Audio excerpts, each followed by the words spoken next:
నమస్తే, welcome to our channel. నేను మిషాల్ని. స్టూడియోలో మన ముందున్నారు సీనియర్ జర్నలిస్ట్ సత్యమూర్తి గారు ఉన్నారు. వారిని అడిగి కొన్ని విషయాలు తెలుసుకునే ప్రయత్నం చేద్దాం. నమస్కారం సార్. నమస్కారం అండి.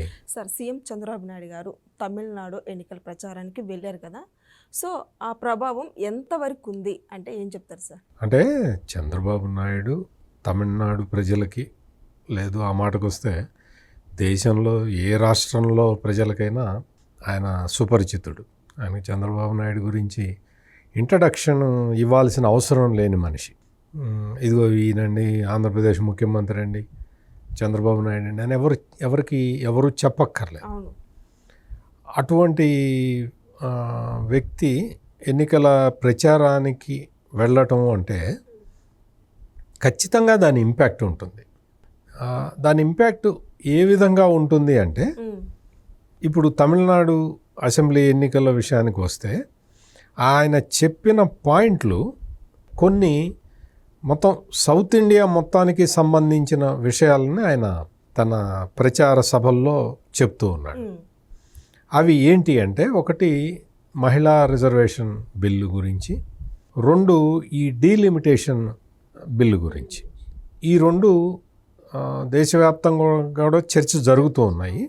ఈ రెండిట్లో మరి ముఖ్యంగా ఈ డీలిమిటేషన్ బిల్లు అంటే పార్లమెంటు స్థానాల పునర్వ్యవస్థీకరణకు సంబంధించిన డీలిమిటేషన్ బిల్లు మీద ప్రస్తుత తమిళనాడు ముఖ్యమంత్రి ఎంకే స్టాలిన్ చాలా పెద్ద ఆందోళన చేశాడు.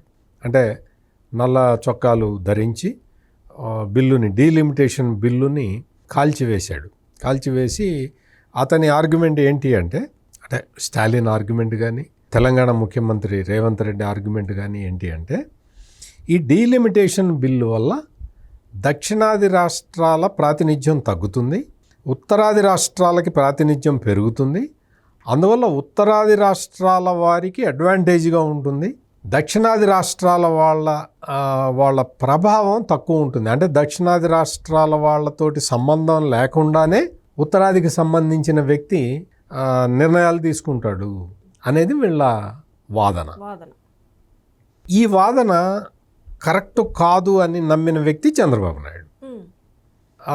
ఉమెన్ రిజర్వేషన్ బిల్లుని ఈ డీలిమిటేషన్ బిల్లుతో కలిపి పెట్టడం అనేది పార్లమెంట్లో ప్రవేశపెట్టడం, అంటే అన్ని 3 బిల్లులు ఒకేసారి ప్రవేశపెట్టడం అనేది అది నరేంద్ర మోడీ ఆడిన పొలిటికల్ గేమ్ అని చెప్పి కాంగ్రెస్ పార్టీ, డిఎంకే వీళ్ళందరూ కూడా చెప్పారు.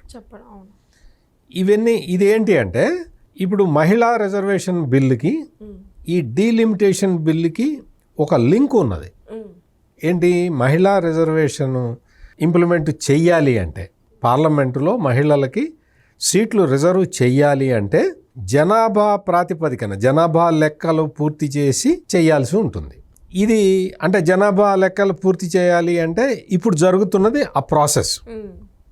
డీలిమిటేషన్ అనేది చేయటం ఏంటి అంటే, అది కూడా జనాభా లెక్కల ప్రకారమే చేస్తారు. ఇప్పుడు ఏంటి అంటే, ఈ ఉమెన్ రిజర్వేషన్ బిల్లుని ఇంప్లిమెంట్ చేయాలి అంటే జనాభా లెక్కల ప్రాతిపదిక తీసుకోవాలి. అందుకని నరేంద్ర మోడీ ఏం చేశాడు అంటే, ఈ జనాభా ప్రాతిపదికన గనక సీట్లు తీసుకుంటే, అంటే పార్లమెంటు కాన్స్టిట్యున్సీకి ఇంతమంది ఓటర్లు ఉండాలి అన్న లెక్క తీసుకుంటే దక్షిణాది రాష్ట్రాలకి తీరని అన్యాయం జరుగుతుంది. అందుకని ఏం చెప్పాడు అంటే, నరేంద్ర మోడీ చెప్పింది ఏంటి అంటే, మనం ఏ రాష్ట్రమైనా సరే ఉన్న స్థానాలలో 50% పెంచుకుందాము అని ఒక కాంప్రమైజింగ్ ఫార్ములా తీసుకొచ్చాడు. ఇప్పుడు ఉత్తరప్రదేశ్లో ప్రస్తుతం 80 పార్లమెంటు లోక్సభ సీట్లు ఉన్నాయి. 80 ఎంత అవుతాయి? 120 సీట్లు అవుతాయి. కేరళలో ఇప్పుడు ఉన్నది 20 సీట్లు, 50% పెంచితే 30 అవుతాయి. అంటే ఓవరాల్గా పర్సంటేజ్ మారదు. ఎంపీల ప్రాతినిధ్యం పెరుగుతుంది కానీ పర్సంటేజ్ మారకుండా ఉంటుంది. అంటే 20లో సగం 10, 20 కలిపితే 30, 80లో సగం 40, 80 కలిపితే 120. అంటే ప్రపోర్షన్ అట్లాగే ఉంటుంది. దక్షిణాది రాష్ట్రాలకి అన్యాయం జరగకుండా ఉంటుంది అనే పాయింట్ని చంద్రబాబు నాయుడు విడమర్చి చెప్తూ ఉన్నాడు ఇప్పుడు అందరికీ. అంటే బీజేపీ ఏం చెప్పింది అంటే, కాంగ్రెస్ పార్టీ కనుక దీనికి ఒప్పుకుంటే నేను ఇప్పుడు పెట్టిన బిల్లులో సవరించి తీసుకొస్తాను అని అమిత్ షా ఆఫర్ ఇచ్చాడు. ఈ కాంగ్రెస్, డిఎంకే, ఈ టీఎంసీ ఈ పార్టీలన్నీ కూడా దానికి ఆ క్లాజ్కి కనుక ఒప్పుకున్నట్టయితే, అంటే 50% రిజర్వేషన్, 50% పెంపుదలకి, అంటే బ్లాంకెట్ ఆర్డర్ అనమాట. ఏ రాష్ట్రానికైనా ఎంత జనాభా ఉన్నా సరే 50% సీట్లు మాత్రమే పెరుగుతాయి. అంటే ఉత్తరప్రదేశ్కి ఎంత అడ్వాంటేజ్ ఉంటుందో చిన్న రాష్ట్రమైన కేరళకి అంతే అడ్వాంటేజ్ ఉండేలాగా ఒక కాంప్రమైజ్ ఫార్ములా తీసుకొస్తే దానికి కనుక కాంగ్రెస్ పార్టీ ఒప్పుకున్నట్టయితే అప్పుడు ఏమయ్యేది, ఈ యూనియన్ టెరిటరీలు రాష్ట్రాలకి సంబంధించి మొత్తం కలిపి 850 సీట్లు పార్లమెంట్ సీట్లు అయ్యేవి. జనాభా ప్రాతిపదికన తీసుకుంటే మీకు 2011 జనాభా లెక్కల ప్రకారం తీసుకున్నా కానీ సౌత్ ఇండియాకి అన్యాయం జరుగుతుంది. 2011 జనాభా లెక్కల ప్రకారం తీసుకున్నా సౌత్ ఇండియాకి అన్యాయం జరుగుతుంది. అందుకని వాటిని పక్కన పెట్టి 50% ఫార్ములాని తీసుకొచ్చారు. కాంగ్రెస్ పార్టీ ఈ 50% ఫార్ములాని ఒప్పుకోలేదు. దాంతో ఇప్పుడు ఏమైంది, ఎట్లయినా సరే పార్లమెంటు సీట్ల పెంపు మీద ఇప్పటి వరకు ఒక నిషేధం ఉండేది, ఫ్రీజ్ ఉండేది. పార్లమెంటులో ఒక చట్టం చేశారు, దాని ప్రకారం 2026 వరకు, అంటే ఈ సంవత్సరం వరకు ఫ్రీజ్ ఉన్నది. పార్లమెంటు నియోజకవర్గాలు పెంచకూడదు అని. సరే, రేపు నెక్స్ట్ ఇయరో ఆ తర్వాత ఇయరో తీసుకురావాలి అంటే ఈ 50% ఫార్ములాకి కాంగ్రెస్ మిత్రపక్షాలు ఒప్పుకోవటం లేదు. కాబట్టి లేటెస్ట్గా 2026లో జరిగే జనాభా లెక్కల ప్రకారం చేస్తాము అన్నారు అనుకోండి. 2011 జనాభా లెక్కల ప్రకారమే దక్షిణాది రాష్ట్రాలకు అన్యాయం జరుగుతుంది. అందుకనే వాళ్ళు 50% ఫార్ములా తీసుకొచ్చారు. 2026 జనాభా లెక్కల ప్రకారం గనక చేస్తే ఆంధ్రప్రదేశ్కి సీట్లు తగ్గుతాయి, తమిళనాడుకి ఉన్న సీట్లు తగ్గుతాయి, పెరగటం పక్కన పెట్టండి, ఉన్న సీట్లు తగ్గుతాయి, కేరళ సీట్లు తగ్గుతాయి. ఉత్తరప్రదేశ్కి మాత్రం మామూలుగా ఇందాక చెప్పిన లెక్క ఏంటి, 120 సీట్లు రావాలి, వాళ్ళకి 148 సీట్లు పెరుగుతాయి. ఎవరికి నష్టం అప్పుడు? ఇదే లాజిక్ని చంద్రబాబు నాయుడు చెప్తూ ఉన్నాడు, మొదటి నుంచి చెప్తున్నది ఇదే. ఉమెన్స్ బిల్లుని ఈ డీలిమిటేషన్ బిల్లుతోటి కలిపి పెట్టిన కారణం ఇది.